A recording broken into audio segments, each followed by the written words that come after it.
Amigos, video número 157 de preguntas y respuestas. Hace mucho tiempo que no volvíamos con los PIRs, acumularon una cantidad bastante importante de preguntas en la comunidad, pero de a poquito poniéndonos al día y también de a poquito prestando la atención a Miami, en el que vamos a analizar unos cuantos, partidos interesantes a medida que vayan avanzando las rondas, pero creo que era justo empezar a cumplir con estas preguntas. Y hay de todo tipo, como siempre. Hay preguntas técnicas, preguntas de preparación física, de raquetas, de la lucha del GOAT, como siempre. Y vamos a tratar de ir atendiendo la mayoría o todo lo que podamos. Vamos a empezar con esta pregunta de Lío 9090 que pregunta: voy a elegir acá en vivo y en directo. Si fueras tenista, ¿qué preferirías? ¿Una medalla de oro y 0 ATP Finals o ninguna medalla de oro pero 6 ATP Finals? Bueno, acá yo tengo dos opciones. Simplemente contestar la pregunta como si nada. Y la otra es la que pienso hacer también, porque esto trae un contexto aparte, que es el hecho del torneo que le falta a Nadal y del torneo que le falta a Djokovic. Yo siempre digo, me parece que lo mejor es comparar peras con peras y manzanas con manzanas, porque cuando comparamos dos peras con una manzana, digamos que la cosa se empieza a complicar. Acá el debate es el hecho de que a los dos les falta un torneo. Porque si no podríamos empezar en la lucha interminable de empezar a comparar logros en diferentes competencias con otros logros en otras diferentes competencias. Lo mismo que digamos, ¿qué es más importante? ¿6 ATP Finals o una medalla dorada? Y entonces podemos decir, ¿por qué es más importante? ¿14 Roland Garros o 10 Australia? No tiene nada que ver una cosa con otra. Acá lo que se está debatiendo es el hecho de que a todos todavía les falta algo en cuanto a los grandes torneos. ¿Cuáles son los grandes torneos en el sentido histórico de la palabra? Los 4 Grand Slams, la ATP Finals, los Juegos Olímpicos y la Copa Davis, la vieja Copa Davis. A Federer y a Djokovic le falta la medalla dorada en los Juegos Olímpicos de singles. A Rafael Nadal le falta la ATP Finals. Entonces yo creo que no tiene nada que ver una cosa con otra. Ahora, si yo quisiese tener en mi palmarés o una medalla dorada o 6 ATP Finals, si bien comparado así, obviamente que me gustaría tener 6 ATP Finals que una medalla dorada. Quizás preferiría tener una medalla dorada a 2 ATP Finals, por ejemplo. Pero 6 ATP Finals es bastante, así como también preferiría tener 14 Roland Garros a 10 Australia. Pero ahí es donde viene el mezclar temas que no tienen nada que ver uno con el otro. 6 ATP Finals contra una medalla, quizás 6 ATP Finals. Pero ¿qué me parece más importante en términos del contexto, en términos de la importancia incluso con tu propio país? Y creo que Djokovic lo tiene muy claro. Si tengo que comparar una ATP Finals con una medalla dorada, no tengo ninguna duda que me voy con la medalla dorada.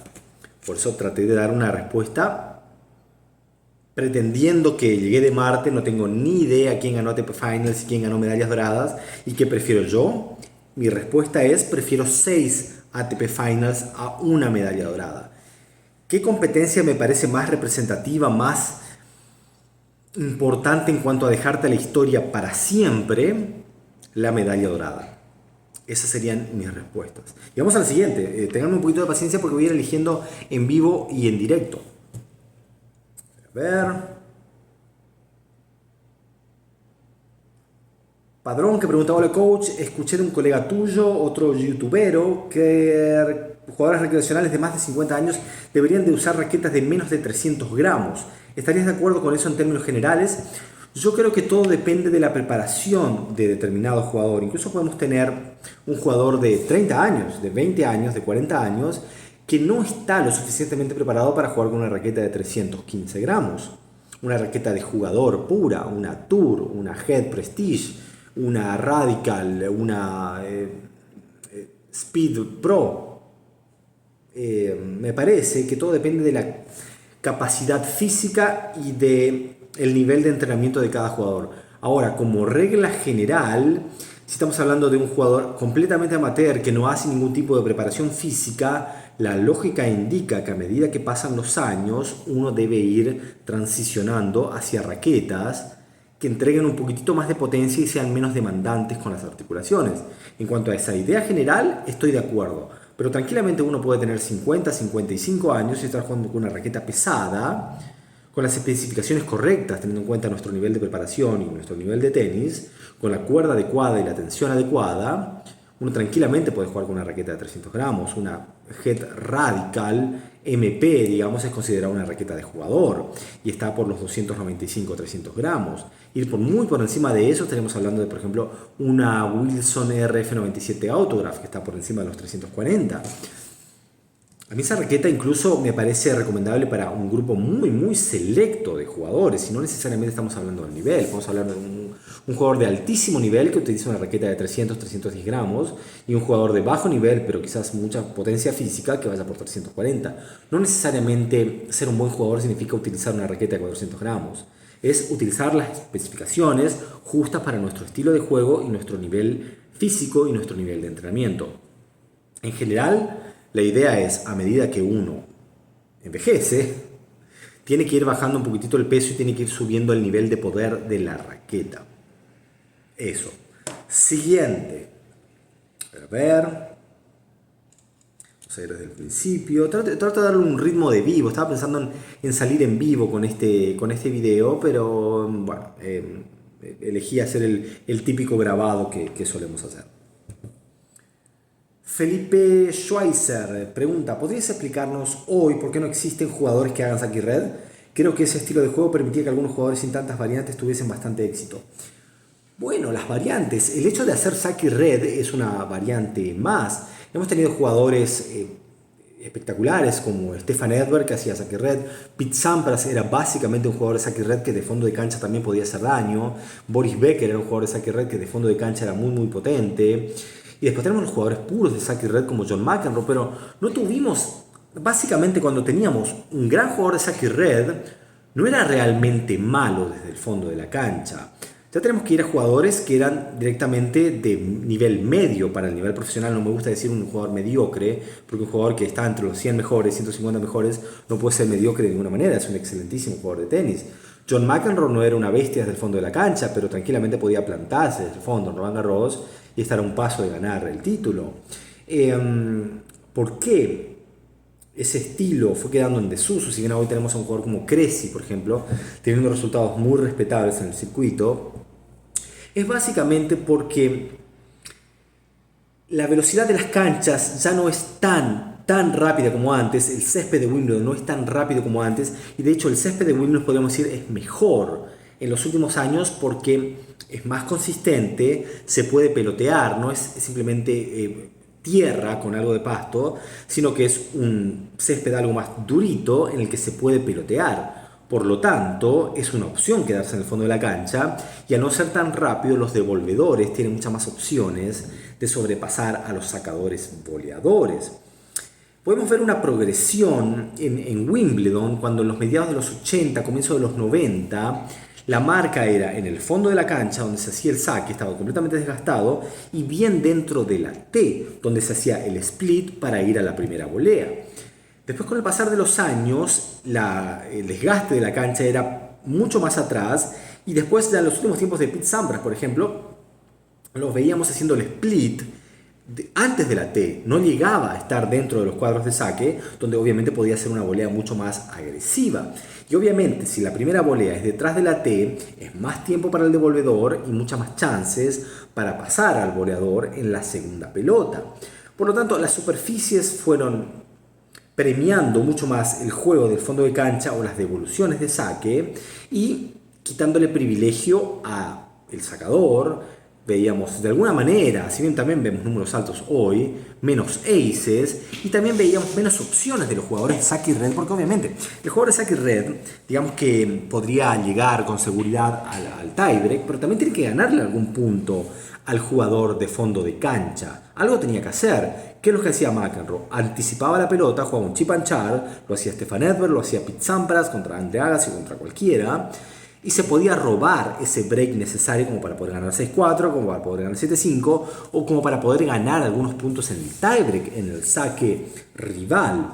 Eso también se fue complicando porque ya no era suficiente meter un chip and charge y tratar de ganar en la segunda pelota, porque el jugador que estaba en el fondo de la cancha no recibía una pelota completamente rasante y muy rápida que le complicaba y simplemente dejaba una pelota regalada para que el volador defina. Entonces todas estas circunstancias hicieron que se privilegie más el juego desde el fondo de la cancha. Y hoy vemos jugadores ganando Wimbledon del fondo de la cancha. Últimamente el que domina Wimbledon es Novak Djokovic, un jugador que no hace mucho saque y red. Lo puede hacer, tiene un saque en constante evolución muy bueno, pero su juego es la rocosidad y la regularidad desde el fondo de la cancha y pasar por todos lados, básicamente. Lo hemos visto ganarle a grandes sacadores en Wimbledon y hemos visto batallas también desde el fondo de la cancha, principalmente con Nadal, la batalla pura del fondo de la cancha, y también en batallas contra Roger Federer muy interesantes en las que Djokovic se pudo imponer en más oportunidades. Como uno puede decir, el juego puro para césped es Roger Federer, el saque maravilloso, la volea, los slices y demás. Está claro que al día de hoy el rey de Wimbledon sigue siendo Federer, pero Djokovic se le está acercando muchísimo. Y si la salud acompaña, uno imagina que al menos Djokovic lo podría igualar. Por lo tanto, todos estos cambios que provocaron que los sacadores y voleadores y chip chargeadores no se vean tan beneficiados con la superficie. Básicamente todo eso, la evolución de los materiales, la evolución de la preparación física, de la capacidad defensiva, de la capacidad de cubrir los lados, todo eso hace que sea mucho más redituable mantenerse en el fondo de la cancha que jugarse la vida en la red. Siguiente. A ver. Gatsby que pregunta: hola coach, ¿crees que tener dos empuñaduras para el saque, una para kick y otra para pegar plano es recomendable?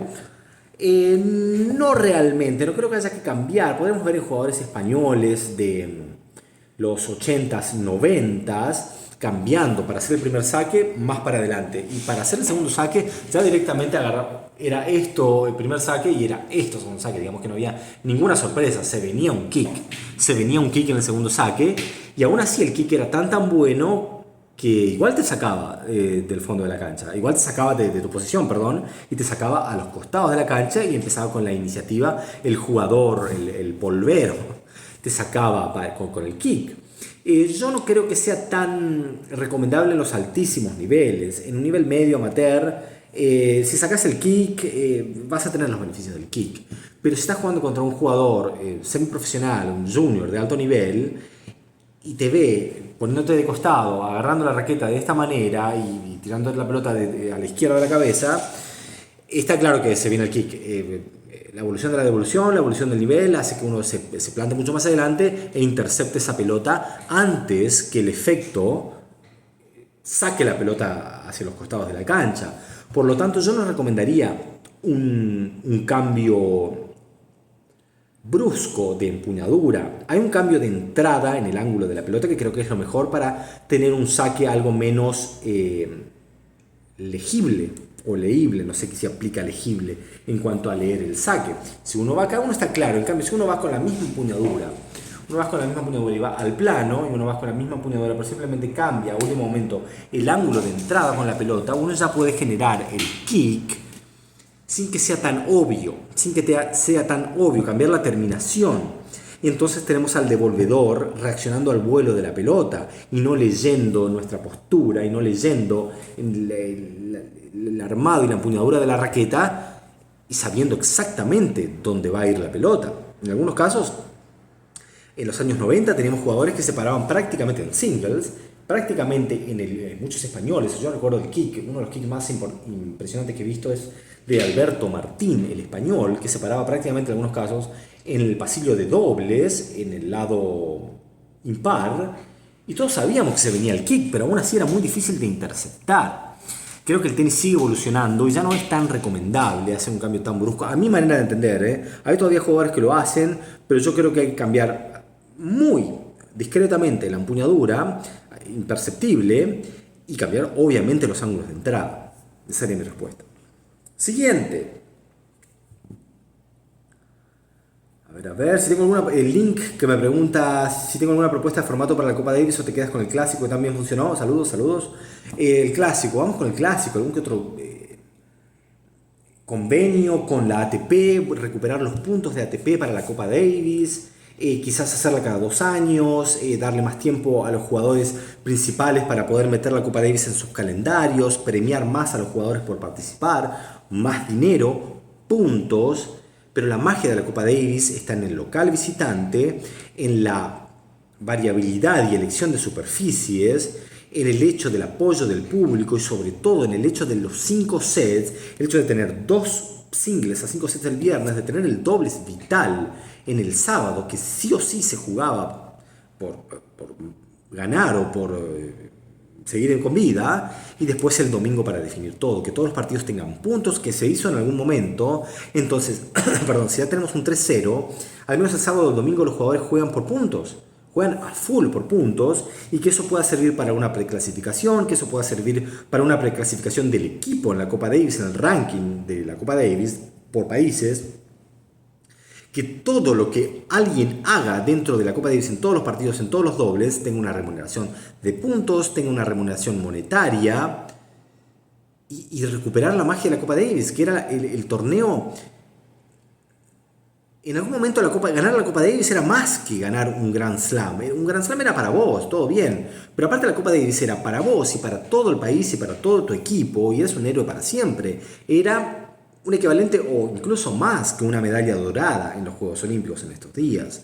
Entonces me parece que es un crimen, literalmente, dejar morir a la Copa Davis. Está claro que no la mataron, al menos no voluntariamente, pero la están dejando morir con este formato que nunca funcionó, que cambiaron todos los años y que listaron lo único que hacía la Copa Davis única, porque para eso teníamos la Hopman Cup, teníamos la ATP Cup, que ya se murió también, que era interesante, no existe más ATP Cup, ahora tenemos la United Cup.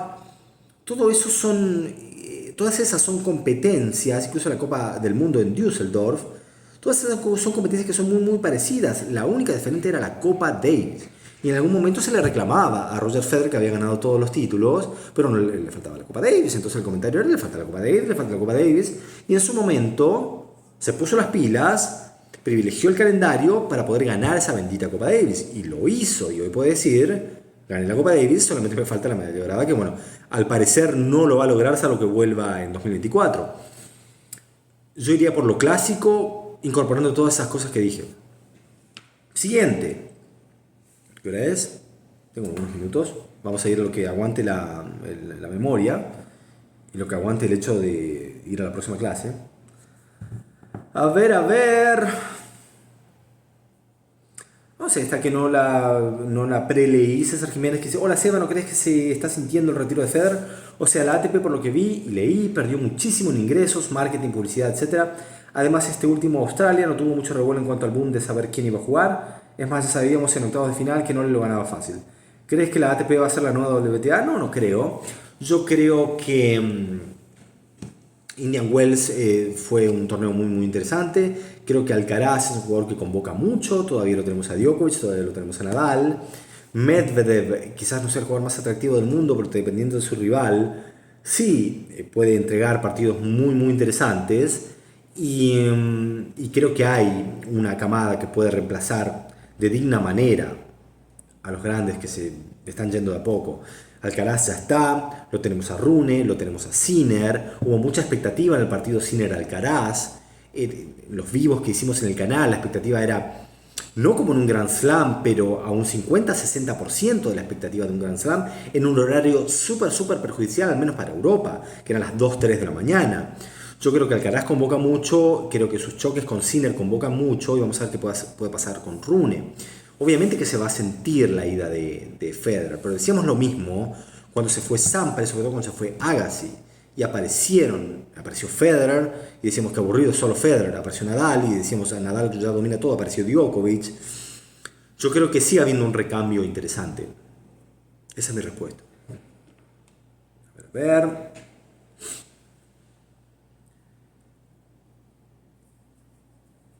Hay una pregunta, pero creo que tiene su tiempo ya, que Dale Alcar pregunta: ¿a qué crees que se deba que Medvedev bajó su nivel últimamente? Ya lo hablamos, era principalmente un bajón anímico después de ese fatídico para él final, parece fatídico partido ante Nadal en la Abierto de Australia del año pasado, donde estuvo a prácticamente nada de ganarlo en sets corridos, ¿por qué no? y se lo terminó perdiendo. Creo que le costó mucho recuperarse y yo creo que ya se recuperó. Lucas que pregunta, ¿quién del Big Three consideras que podría haber ganado más Grand Slam y por qué no? No estoy muy de acuerdo en fundamentar demasiado porque lo que es lo que es. Es fácil decir si no se hubiese lesionado Nadal hubiese ganado más. Si Nadal no se hubiese lesionado es bastante obvio que hubiese ganado más, pero se lesionó. Eso es parte de su carrera, así como muchos dicen, sí, bueno, pero si Djokovic no se hubiese lesionado, no hubiese pasado lo que pasó en 2017, bueno, pero pasó lo que pasó. Quizás si hubiese previsto eso, hubiese cuidado un poco más los esfuerzos, no se hubiese lesionado. Lo mismo va para Nadal, lo mismo va para Federer. Si bien Federer se retiró por una lesión en la rodilla, fue a los 40 años. Y cuando se lesionó en 2016 bastante seriamente, creo que quizás fue lo mejor que le pudo haber pasado, porque después regresó en el mejor nivel que lo habíamos visto en una década como mínimo, en 2017, con un revés completamente mejorado.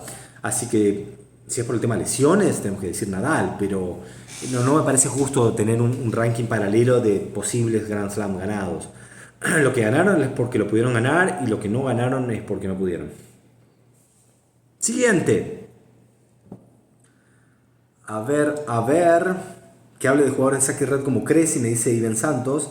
Estuve hablando un poquitito, y sobre Daniel Evans, que había hablado bastante. Uno de mis jugadores favoritos en su momento, Evans, que creo que dejó de evolucionar y últimamente no hace mucho daño con su juego. Vamos a ver si encontramos alguna más o vamos cerrando.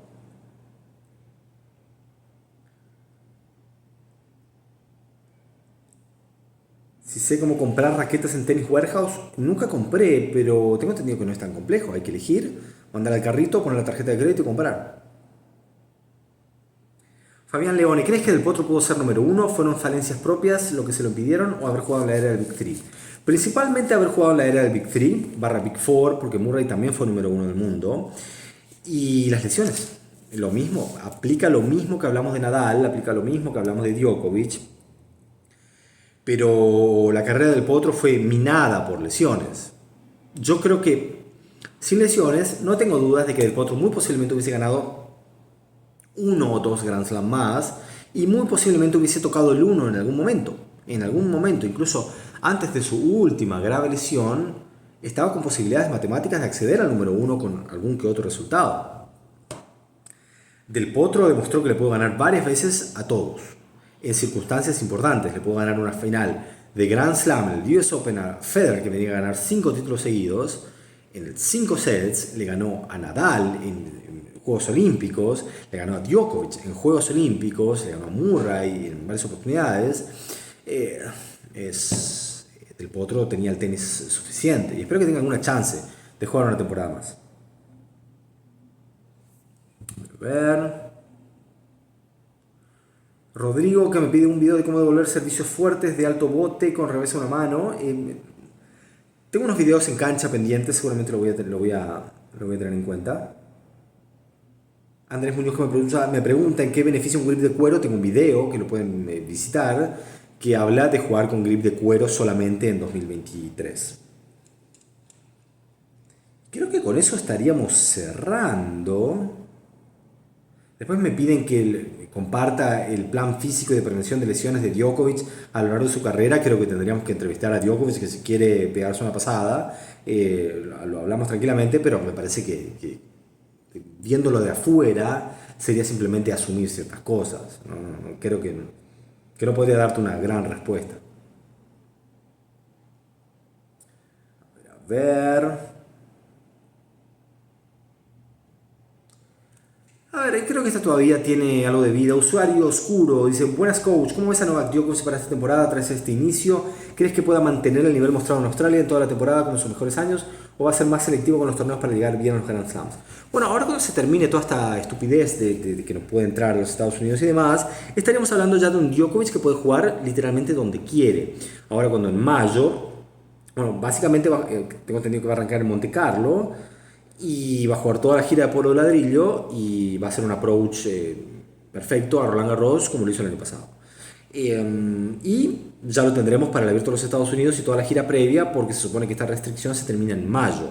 Por lo tanto, me parece que deberíamos ver lo mejor de Djokovic, o al menos las condiciones deberían estar de lo mejor a partir de mayo, cosa de que no haya ningún tipo de problemas para que él pueda planificar e ir a los torneos en jugar.